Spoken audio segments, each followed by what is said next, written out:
Hello, this is Hushan Gamir Ahmadi, a distinguished service professor at Rutgers University and president of the American Iranian Council.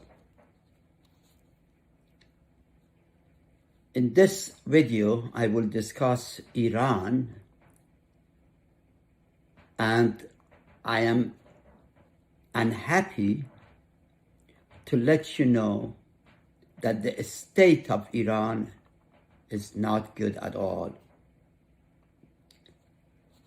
The nation domestically has reached an explosive situation, and internationally pressures are building up by day. The state of Iran is dangerous for Iran, its people, and for the region.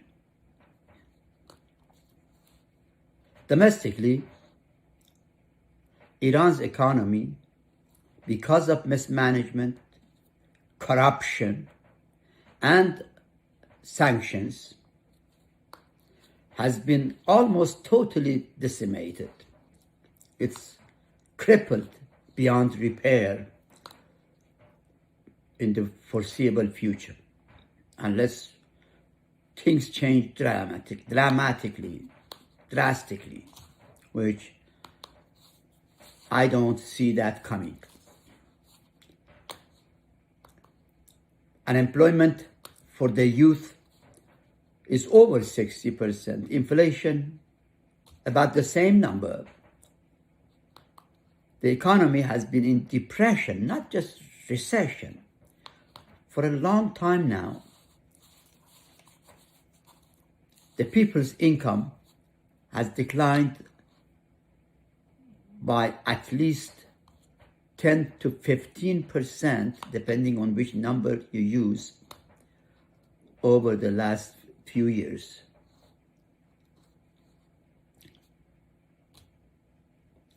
People's purchasing power is very low. In fact, people have a hard time to survive. Perhaps over the last 50-some years, this is the first time in Iran's recent history that the country is economically in a state of despair, and people's life is indeed in danger. Politically, the country is divided, and the divisions are serious between the liberals, the moderates, and on the other side, the military and the radicals, the so-called revolutionaries, which are taking over the country. They already have taken over the parliament, and they will be taking over the executive branch in few months, less than a year. Social ills are numerous and serious, as the people have become poorer. All kinds of bad behavior have emerged, from murder to theft to drug addiction to suicide to early divorces, and you name it. And the pressure, particularly on the younger Iranians, is tremendous. Social restrictions, from the dress for the ladies to entertainment for the young men. No surprise that they are revolting. Iran's security until recently seemed to be okay, and the regime was very proud of its security situation, domestically. But there has been serious security breaches within the various institutions of the regime and against the regime. Many explosions at the missile development sites, uranium enrichment sites, and many other just average factories, pipelines, and streets. And in the meantime, fire is burning, lots of forests, mountains, and so on.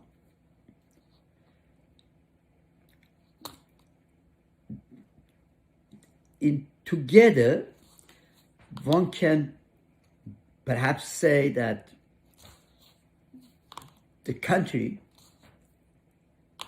is falling apart and the regime is inching towards collapse.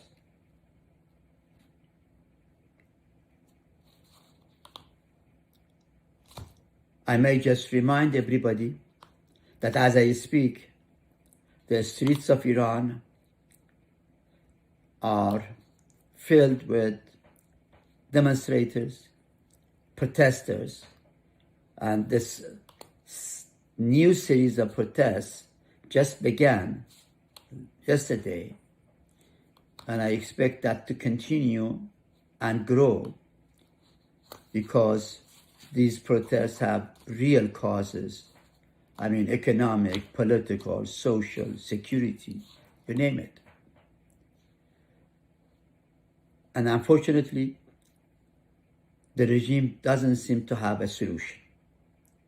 And perhaps the only solution it will offer is crackdown, repression, using its military and security forces of all types to murder people, to repress them, to arrest them, send them to prisons.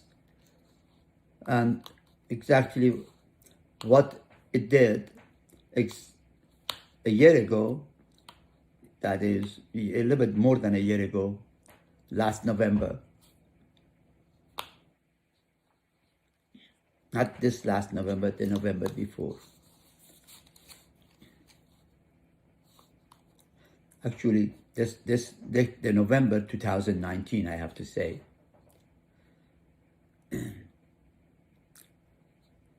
The protests have just started, and I think it will continue. So domestically, while the problems are growing, economically, politically, socially, security, there is no solution in sight. Internationally, the regime is also under tremendous pressure. At the IAEA for breaching the JCPOA, the nuclear deal that President Trump walked out of almost 2 years ago, and from IAEA, International Atomic Energy Agency, for other reasons like not allowing the agency to visit sites, suspected sites. But in the meantime, as I said, Iran's missiles and uranium enrichment sites are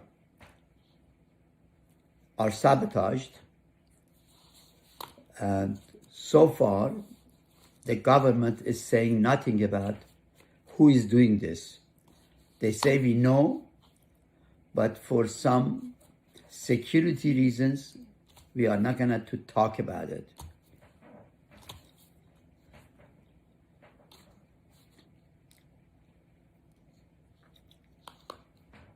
U.S. relation with Iran is basically terrible. I lived in that relationship. I worked in that relationship for 35 years. Never I saw the relation that bad that it is now. Relations with European nations is also deteriorated over the last year, and I may say significantly. And after Iran began re-enrichment, European powers, France, Germany, and UK actually sent a protest to the IAEA where Iran was condemned for the breaches that it has committed. So the two major Western powers, EU and the US, are either in terrible relationship with Iran or somehow getting closer to it, like the Europe. No hope from these two powers for Iran in the foreseeable future. And that is exactly why Iran has gradually been moving towards the so-called East.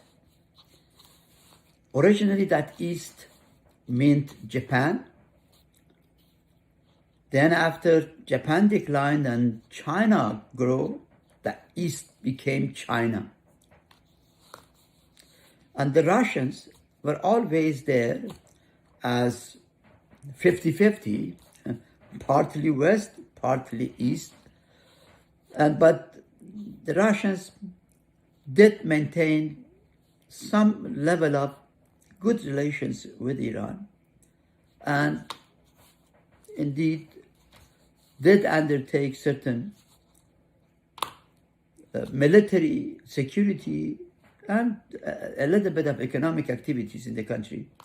But the experience with the East over the last 30-some years for Iran is no good. One could say it's because the US and Europe really didn't cooperate, and therefore the East wasn't in a position to help Iran. That is certainly part of the issue. Chinese cannot even buy Iranian oil without American permission, more or less. But the problem with the East for Iran is beyond the fact of Iran's problem with the West. It's also domestic. Iranians, broadly speaking, are a pro-West nation. They are a Western nation. Iranians are Western. They like to see themselves American, European. Very few recently have increasingly become Chinese or Japanese in their orientation, I mean. Russia, of course, has been there for, next to Iran for centuries, have been dealing with Iran. But the relation with Russia has also been historically bad. They have dismembered Iran a few times. So Iranians have a very negative view of Russia. With China, until recently, Iranians seemed to be neutral, just like the Americans were, like the Europeans were, until gradually China became a superpower and started to act like one. And Iranians took notice of that change, but at the same time they saw their country increasingly going toward China. They had suspected that relationship for some time, but in the last 2 to 3 weeks, the situation for the Islamic Republic vis-a-vis China has tremendously changed. That relationship has become a crying point, a center for protests against the Islamic Republic and China. The issue started first with the rumor that Iran and China have signed a 25-year contract or agreement on oil and gas, infrastructure, defense, and many other fields. That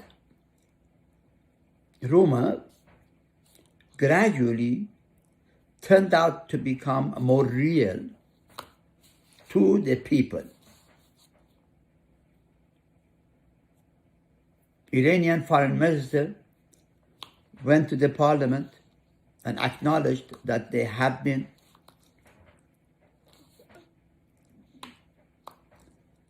discussing this 25-year draft proposal between Iran and Russia for some time. But the foreign minister did not expose a single line of what really that 25-year deal involves, except saying it's a strategic document that is aimed to build a strategic relationship between the two countries. As this was going on, two things happened. One, a journalist, Simon Watkins of Britain, wrote an article and published it in oilprice.com, and he, in that article, claimed to have secret information about this deal that have been given to him by sources inside the country. He never named those sources, but he, in the article, details this agreement.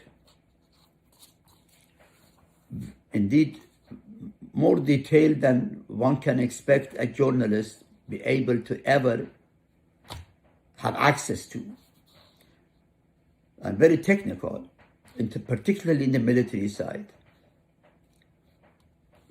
The type and number and so on of military hardware and software, particularly the hardware that Iran will get, for example, from China and also from Russia. Mr. Watkins claimed that he has been told that China is going to invest $280 billion in Iran's oil and gas sector, and this money will be front-loaded, that most of this money will be spent in the first 5 years of that 25-year plan. 120 billion will go also to infrastructure, front-loaded.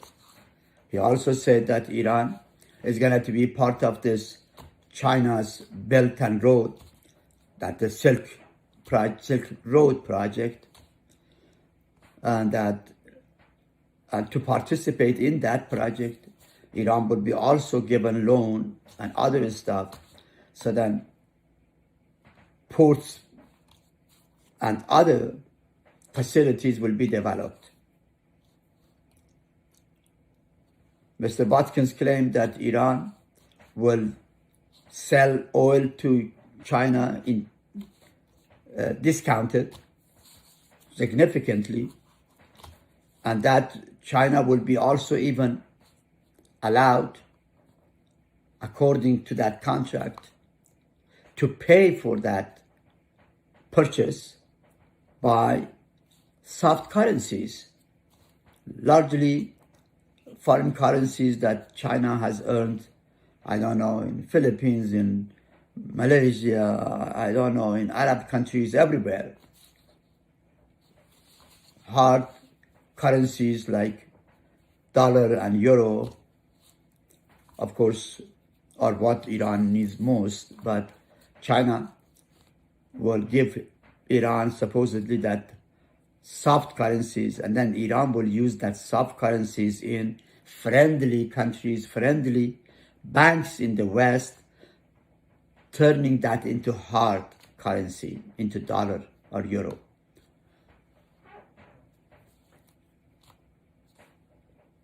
China would also make money from this soft currency exchange and mediating the hard currency, soft currency, hard currency exchange. Even more important, it is claimed that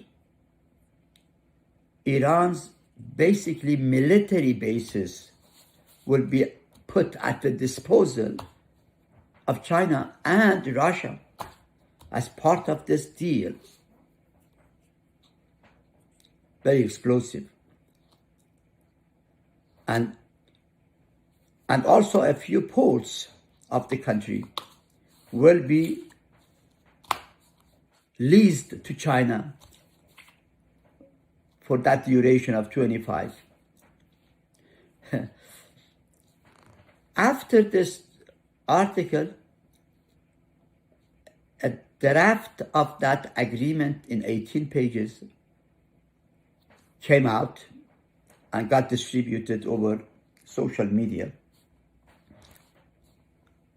I read that and made a comment on it for a site. But as I said there, this Persian language draft of that agreement sounds suspicious. Suspicious because, first, the Persian language isn't correctly used. It sounds like a translation of an English version. And that the document is so comprehensive that one can hardly believe that such a deal could be even negotiated. For 25 years, everything that you can think of has been placed in the kitchen sink, in the kitchen sink. Very, very unbelievable indeed. I believe that document is fake. I don't know who faked it, maybe the government itself, to divert attention from the main real document. Or it could be faked by Western intelligence sources. It cannot be faked by an individual or groups, political groups. It has to be behind that fake document. Must be a major power, like Israel, like Saudi Arabia, US, European countries, Britain. It can't be the job of a particular person or group of people opposing the Islamic Republic. No way. Now, some suspect that this document and that article by Simon Watkins are coordinated, designed to torpedo a possible deal between Iran and China, because that contract will seriously be of a major concern for the US and Europe. It will change the strategic landscape of the Middle East and beyond, if that was to be the case. That is that agreement. So I can't see why US, Europe, Saudi Arabia or Israel or some other countries, create a hostile environment by exposing these documents to the public for the Islamic Republic. Indeed, they have been very successful. That after Watkins' article was published, came out, and then this document, the China deal with Iran has become, if I'm not exaggerating, one of the most controversial issue in recent Iran's history. I have never seen that country so nationalistic about an agreement with a foreign country. Amazing. Every Iranian seems to have become a nationalist. And they used to be, but most recent years, they haven't been that nationalistic. But this China deal, my God, it really did it. Now, that means that movement created tremendous pressure on the regime, on top of the pressures that the regime was experiencing because of the domestic problems that I enumerated, like the economic issues, the political issues, the social illness, the security breaches, and so on. So I think this propaganda, I say propaganda because we still have no official documents on this matter, neither from China nor from Iran. And if this article is based on a serious document, then still we have to see. Indeed, Mr. Watkins does not claim that he has seen an agreement, even a draft, but that he just quotes unknown Iranians who have spoken to him. I believe there is a coordinated effort in the West, along with the Iranian opposition, to make this China issue, the China-Iran deal, the biggest ever it can be for Iran. That is to say, to make that a rallying point, a nationalistic rallying point for the people, which has become. In fact, the issue has become so incredible that I even saw a visa that Chinese have created for the Iranians who want to travel to their own island, Kish, in the Persian Gulf.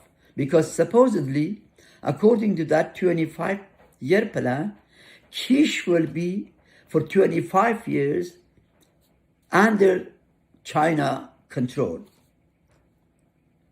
Now, the Chinese have therefore moved on to create that visa form, which to me it is ridiculous, but completely ridiculous, that a country, the Islamic Republic, would allow China to create such a form or create a situation where the Iranian going to Kish, that is their own island, would require visa from China, a foreign country. So I think there is a lot of fake stuff there, but the point really isn't fake or otherwise. The point is that the Islamic Republic is paying for it. Perception is reality.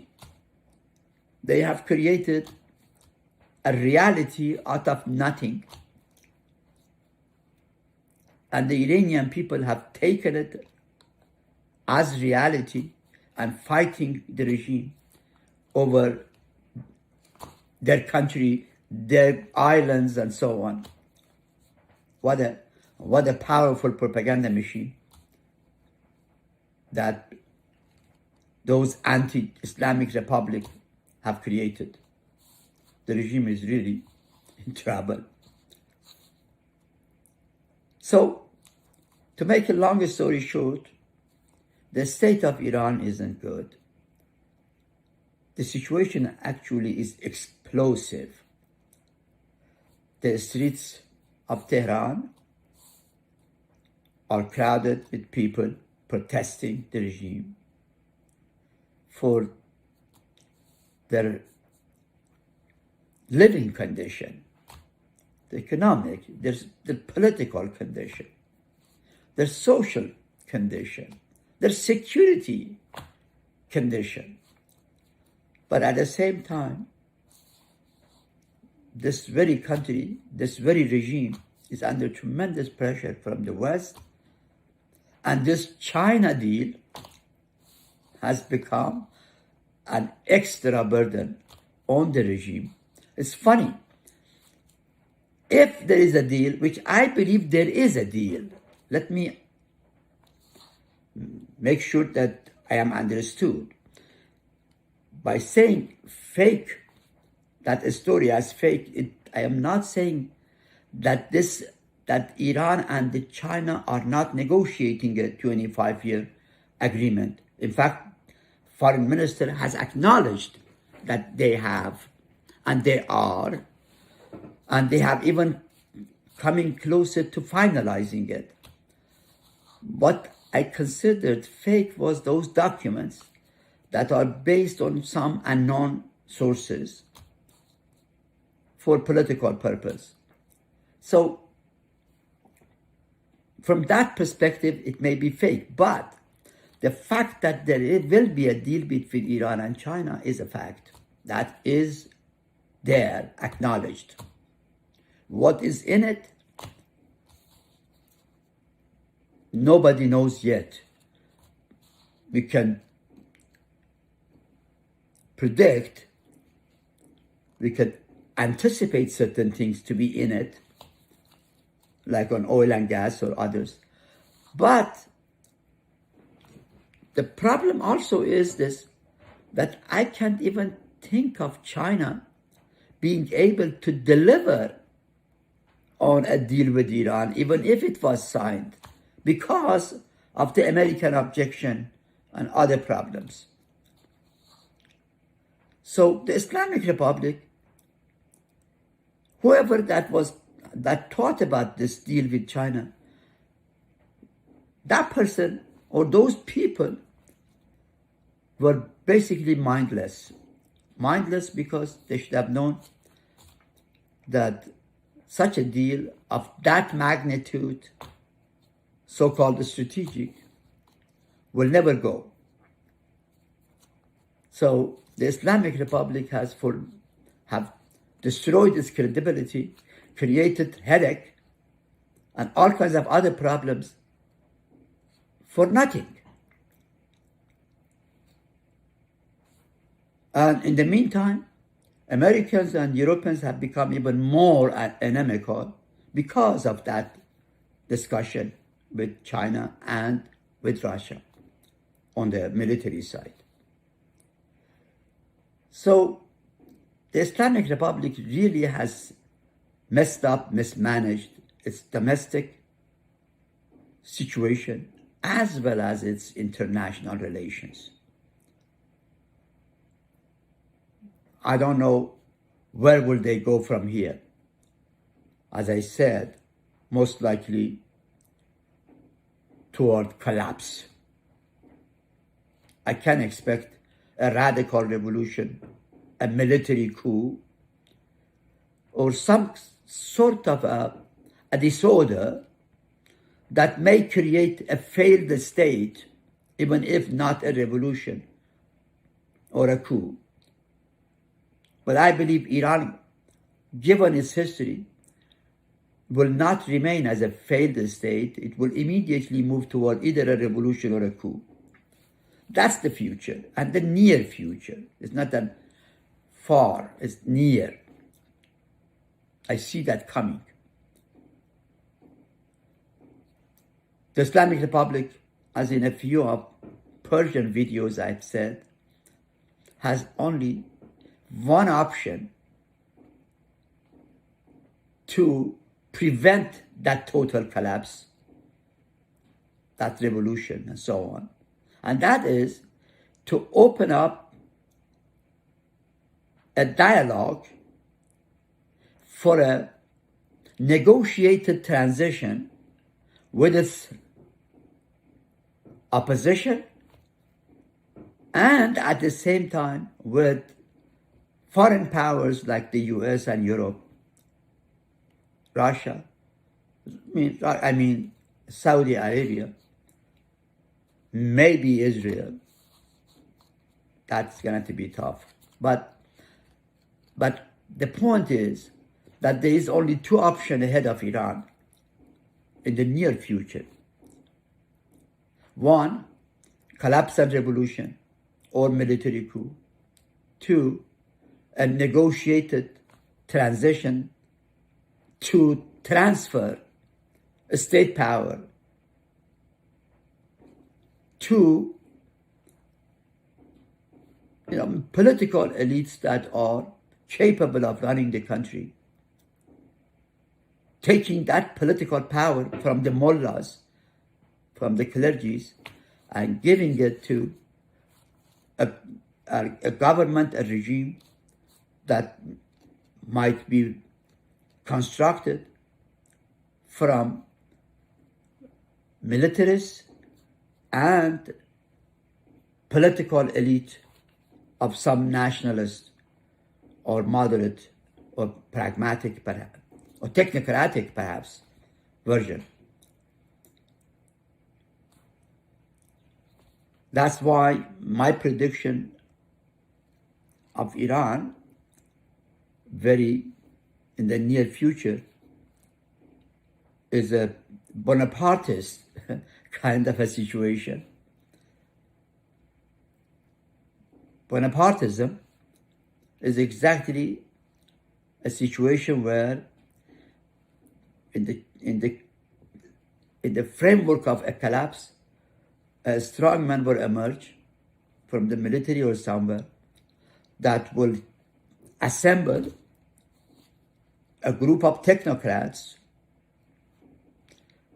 and move away from religion and other stuff to science and technology, put together a national development plan and implement that with iron hand and in cooperation with countries that are friendlier or capable of helping Iran or willing to help Iran. I can see that government emerging. That is most likely to be the case. Whether that government can survive for a longer time, you have to see. Depends on how that government treats the mullahs and, of course, the general population. My hope is that whatever that happens to Iran, it is good for the Iranian people. This regime, the Islamic regime, has messed up the country, mismanaged, and it has messed up the region everywhere. It must go. The time has come for a change in Iran. I mean regime change. And by the regime change, I mean a transfer of power from these mullahs to political elite in Iran who are nationalistic, they like their country, they are developmentalists, and they are peaceful people. They have great relationships with outside world, particularly the West. My hope is that that will emerge. Thank you.